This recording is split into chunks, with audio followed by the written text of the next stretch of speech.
Hi, I'm Dr. Nicole A. Jones, and today I will be reading an excerpt from Chapter 72 of my debut novel, Beyond K Street, Journey to Redemption. Chapter 72, Brothers. Man, you look like a member of the Purples in that picture, Micah observed. That's the look I was going for, Mr. Blackwell smiled. I wasn't one, he corrected. But I definitely was going for the look. He placed his elbow on the table and shook his fork. And man, I was a terror too, Mr. Blackwell confessed.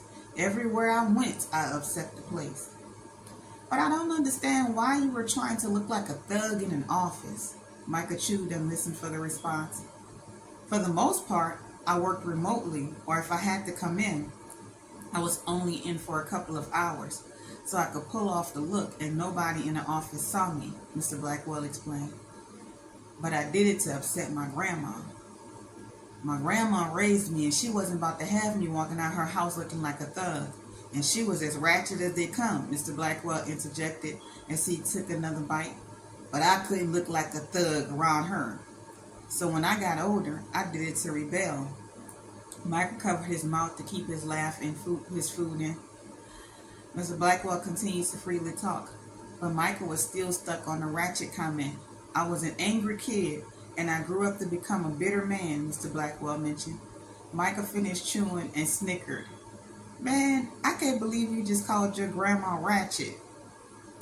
Mr. Blackwell sat up. Man, she was as ratchet as they come, he overemphasized. She was the complete opposite of my mom, Mr. Blackwell described. My family lived in the suburbs. My grandma lived in the projects. My mom was this calm, sweet, gentle, church-going lady who watched everything she said. But my grandma? Mr. Blackwell shook his head forcefully. My grandma was loud, boisterous, woman who didn't care what she said or who heard her say it. She smoked a pack of cigarettes a day and drank like a pack of anything strong every few hours. Mr. Blackwell paused and pondered briefly. But she would go upside my head if she even thought I was doing any of that stuff. Mr. Blackwell was just as theatrical with telling stories as Micah was. Micah laughed, which only fueled Mr. Blackwell's storytelling. Mr. Blackwell stopped eating and dramatized. Man, one time I was standing on the corner hanging with some friends in her neighborhood with a cigarette in my hand. I was way down the street with my back turned towards her unit. She was sitting on a porch. I still don't know how she saw me.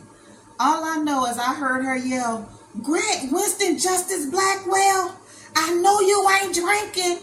Boy, I know you ain't smoking." Mr. Blackwell widened his eyes. My eyes got super big. I dropped the cigarette and stepped on it, and I tried to hurry up and pass the bottle to one of my boys, but nobody wanted to grab it. Mr. Blackwell grinned. I later found out all of them was afraid of my grandma, because she was crazy. Micah laughed as Mr. Blackwell over-exaggerated. Man, that lady came walking down the street barefoot, wearing a ripped-up floral tan-looking housecoat that was so raggedy she had to wear a gown underneath it. She had a head full of pink and green sponge rollers. She literally walked barefoot on that hot, tar pavement just so she could beat me with her slippers. And man, she went upside my head with both of them too. Micah dropped his head and covered his mouth while laughing. She slapped me with those slippers in between every word, Mr. Blackwell said. She yelled, "Grant W.J. Blackwell, didn't I tell you that angry people shouldn't drink? Didn't I tell you you gon' do something with yourself? Didn't I tell you that bitter people shouldn't hang with a messed up crowd?" Mr. Blackwell demonstrated her swings as Micah laughed. Man, my friends got up out of there.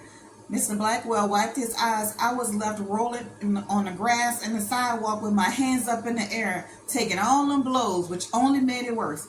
I didn't think she was ever going to stop, Mr. Blackwell said. Mr. Blackwell pondered, then resumed his imitation. I told you not to drink. I told you. Didn't I? Didn't I tell you not to drink? I was on the ground with my arms reaching up like this, screaming, yes, Grandma! Yes, Grandma! Mr. Blackwell extended his arms in the air. This has been an excerpt from chapter 72 of my debut novel, Beyond K Street. I am Nicole A. Jones. Thank you for listening. Bye-bye.